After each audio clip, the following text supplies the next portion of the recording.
भगवान श्री कृष्ण की नित्यचर्या और उनके पास जरासंध के कैदी राजाओं का दूत आना। श्री सुखदेव जी कहते हैं, परीक्षित, जब सवेरा होने लगा, कुक्कुट मुर्गे बोलने लगते, तब वे श्री कृष्ण पत्नियां जिनके कंठ में श्री कृष्ण ने अपनी भुजा डाल रखी हैं, उनके बिछोह की आशंका से व्याकुल हो जाती और उन मुर्गों को कोसने लगती। उस समय पारिजात की सुगंध से सुवासित भीनी भीनी वायु बहने लगती। भौरे ताल स्वर से अपने संगीत की तान छेड़ देते। पक्षियों की नींद उचट जाती और वे बंदीजनों की भांति भगवान श्री कृष्ण को जगाने के लिए मधुर स्वर से कलरव करने लगते। रुक्मिणी जी अपने प्रियतम के भुजपात से बंधी रहने पर भी आलिंगन छूट जाने की आशंका से अत्यंत सुहावने और पवित्र ब्राह्म मुहूर्त को भी असह्य समझने लगती थी। भगवान श्री कृष्ण प्रतिदिन ब्राह्म मुहूर्त में ही उठ जाते और हाथ मुंह धोकर अपने मायातीत आत्म स्वरूप का ध्यान करने लगते। उस समय उनका रोम रोम आनंद से खिल उठता था। परीक्षित, भगवान का वह आत्म स्वरूप सजातीय, विजातीय और स्वगत भेद से रहित एक अखंड है, क्योंकि उसमें किसी प्रकार की उपाधि या उपाधि के कारण होने वाला अन्य वस्तु का अस्तित्व नहीं है। और यही कारण है कि वह अविनाशी सत्य है। जैसे चंद्रमा सूर्य आदि नेत्र इंद्रिय के द्वारा और नेत्र इंद्रिय चंद्रमा सूर्य आदि के द्वारा प्रकाशित होती है, वैसे ही वह आत्म स्वरूप दूसरे के द्वारा प्रकाशित नहीं, स्वयं प्रकाश है। इसका कारण यह है कि अपने स्वरूप में ही सदा सर्वदा और काल की सीमा के परे भी एकरस स्थित रहने के कारण अविद्या उसका स्पर्श भी नहीं कर सकती। इसी से प्रकाश से प्रकाशक भाव उसमें नहीं है।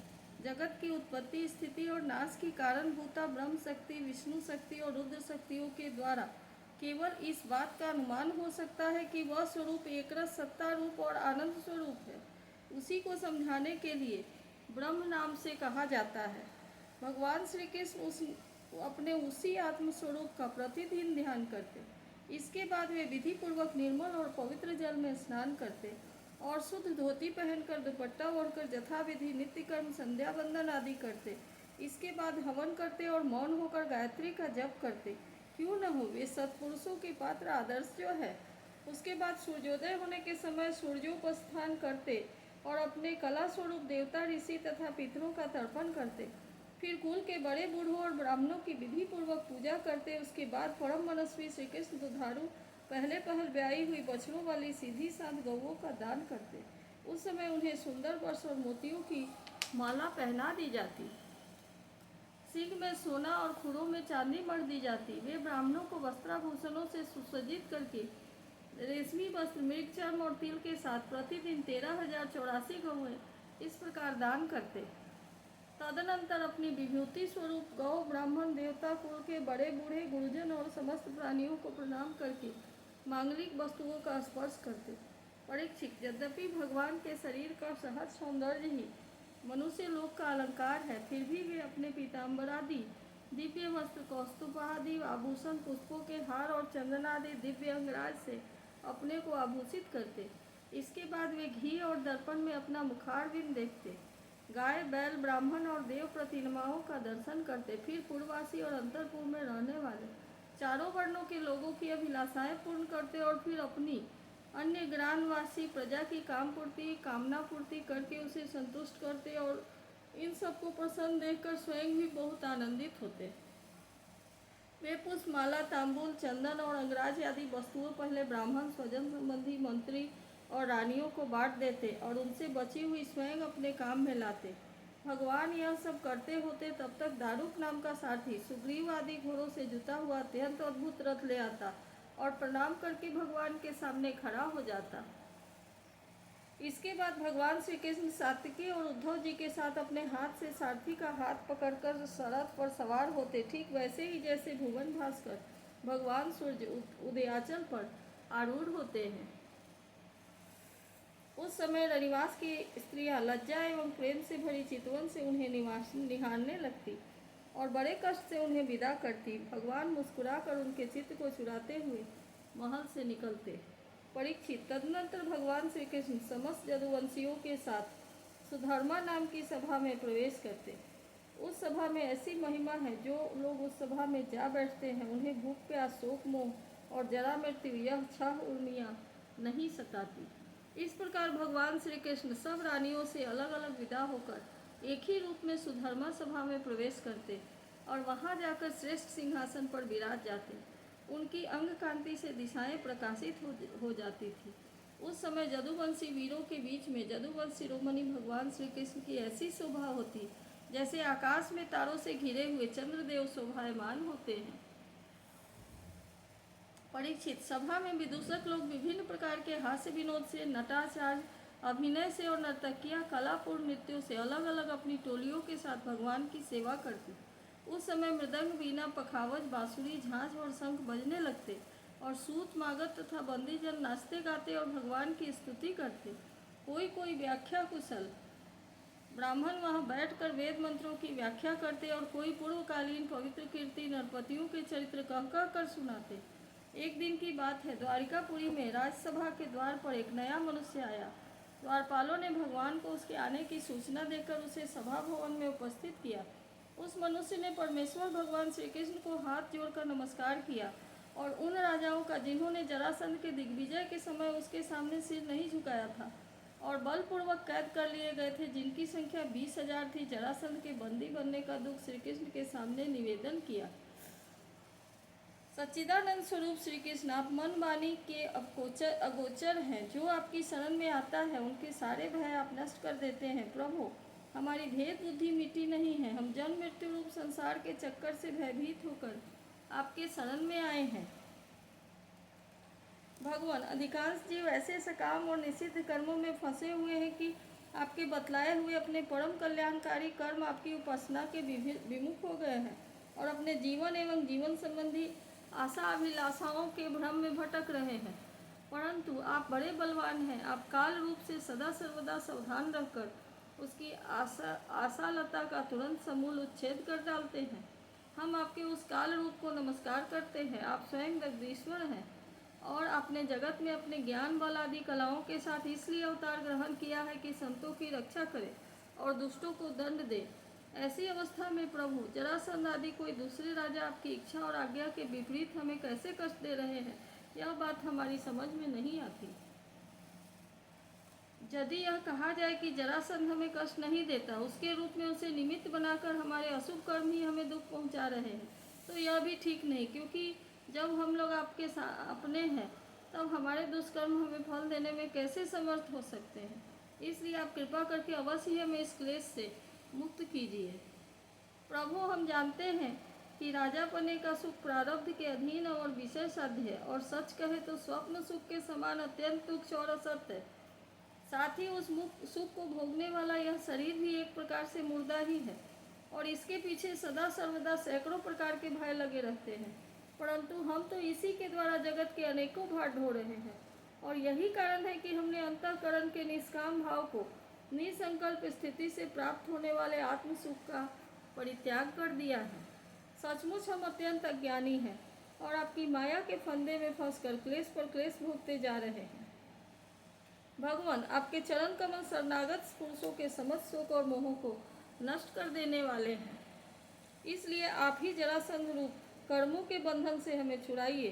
प्रभु, यह अकेला ही 10,000 हाथियों की शक्ति रखता है और हम लोगों को उसी प्रकार बंदी बनाए हुए है जैसे सिंह भेड़ों को कैद कर रखे।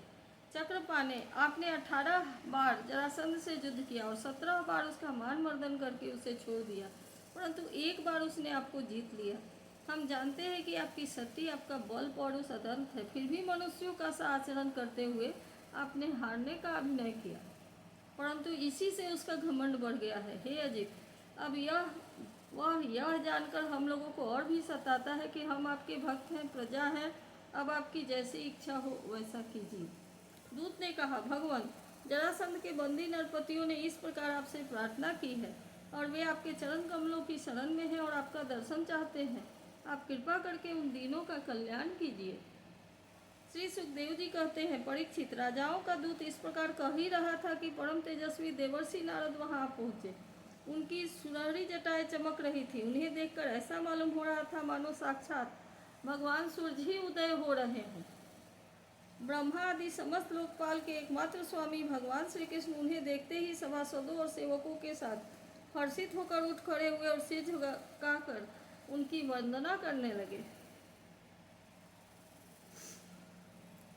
जब देवर्षि नारद आसन स्वीकार करके बैठ गए तब भगवान ने उनकी विधि पूर्वक पूजा की और अपनी श्रद्धा से उनको संतुष्ट करते हुए वे मधुर वाणी से बोले, देवर्षि, इस समय तीनों लोकों में कुशल मंगल तो है ना? आप तीनों लोकों में विचरण करते रहते हैं। इससे हमें यह बहुत बड़ा लाभ है कि घर बैठे सबका समाचार मिल जाता है। ईश्वर के द्वारा रचे हुए तीनों लोकों में ऐसी कोई बात नहीं है जिसे आप न जानते हो। अतः हम आपसे यह जानना चाहते हैं कि युधिष्ठिर आदि पांडव इस समय क्या करना चाहते हैं। देवर्षि नारद जी ने कहा, सर्वव्यापक अनंत, आप विश्व के निर्माता हैं और इतने बड़े मायावी हैं कि बड़े बड़े मायावी ब्रह्मा जी आदि की भी माया का पार नहीं पा सकते। प्रभु, आप सबके घट घट में अपनी अचिंत्य शक्ति से व्याप्त रहते हैं। ठीक वैसे ही जैसे अग्नि लकड़ियों में अपने को छिपाए रखता है। लोगों की दृष्टि सत्व आदि गुणों पर ही अटक जाती है, इससे आपको वे देख नहीं पाते।